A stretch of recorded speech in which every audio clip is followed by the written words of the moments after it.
السلام عليكم ورحمة الله وبركاته، والصلاة والسلام على أشرف الخلق سيدنا محمد وعلى آله وصحبه وسلم. وصفتنا اليوم العصيدة أو العصيدة الليبية، إن شاء الله حنديرها لكم بطريقة سهلة ومقدار بسيط. عندي طنجرة على النار، حطيت فيها كوبين من المية مغليات. طبعا حيكون المقدار هذا صغير مش كبير، هذا علاش نبي نشتغل فوق الغاز. حطيت عليه كشيك صغير من الملح وحطيت عليه كشيك كبير من الزيت. بالنسبة للأدوات اللي بنستخدمها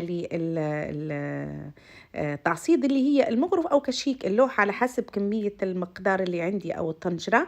عندي هني عليه كوبين المية اللي حطيتهم، درت كوبين من الدقيق. نبدأ على طول نحرك، أول ما تغلي المية نصب دقيق ونبدأ نحرك. تعتبر أهم تعصيدة، التعصيدة الأولى هذه. في الأول نبدأ نخلط المقدار اللي عندي إلى غاية ما يتجمع، ونبدأ بعدين ناخد بالمقدار العجينة ونضغط على طرف الطنجرة إلى غاية ما نتخلص من كل التكتلات متاع الدقيق. وهذه تعتبر أهم خطوة زي ما قلت لكم. لقينا بعدين خلاص، بعدين أنا فقط نبي ندير الخطوات هذه باش نبي نطيب العصيدة. بعد ما نتخلص من التكتلات حنضيف لها كمية من المية.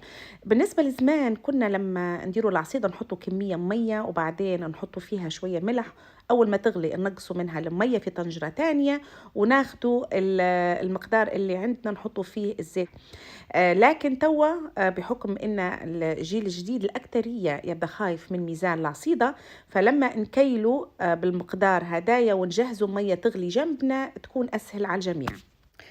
زي ما لاحظتوا أنا عصيدة العصيدة الأولى، عندي الكتل المية تغلي فيه، حناخد حوالي كوب إلا ربع حنضيفها عليه العجينة متاع العصيدة، ونبدأ نضغط عليها من فوق إلى غاية ما تتفتت معنا العجينة، ونخليها على نار أقل من المتوسط تتشرب معنا المية هذه.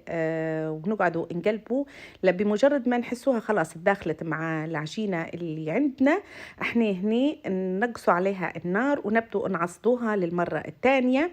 الخطوات هذه لما يكون المقدار أكبر، الخطوات هذه نديروها لوطة، يعني ناخدوا ننزلوا بطنجرتنا لوطة ونقعدوا نعصدوها.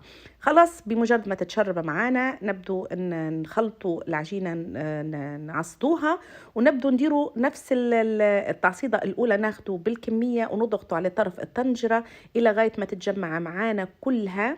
أول ما تتجمع معانا نعاودوا نحطوها على النار مرة تانية. بالنسبة لإضافة المية تقدروا تضيفوا من مرتين لثلاث مرات. أنا هنا في التعصيدة هذه ضفتها مرتين للمية، وثالث مرة حطيت الزيت.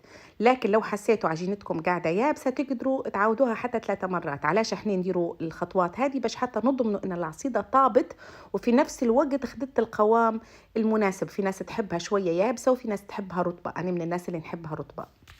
كانكم لاحظتوا اني اختبرتها بصبعي، شفتها ان هي ما تتلصقش باش نعرف انها طابت. وتاني حاجه خدت القوام اللي انا نبيه. رجعتها المره الاخيره بالزيت، حطيت كميه زيت حوالي 3 كوشيك كبار من الزيت على المقدار العصيدة، وهي على نار هادية، وقعدت نحاول نعصدها مرة تانية إلى غاية ما تجمعت. الناس طبعا اللي ما تعرفش تقلب العصيدة في صينيتها تقدروا تدهنوا صينية تانية بشوية زيت، وبعد ما تلموها تحطوها بالشكل هذا في الصينية التانية. طبعا أنا حبيت نسهلها عليكم، أنا درتها بزيت الزيتون والرب، لكن تقدروا تاخدوها حتى بالزبدة العربية أو السمن العربي والعسل، وفي ناس تاكلها حتى بالسكر. طريقة أكلها بالإيد، لكن في من يحب ياكلها حتى بالكشيك. ما تنسونيش إن شاء الله من دعوتكم الطيبة. معكم أنا لبنى الشقروني، خليكم في حفظ الله ورعايته، مع السلامة.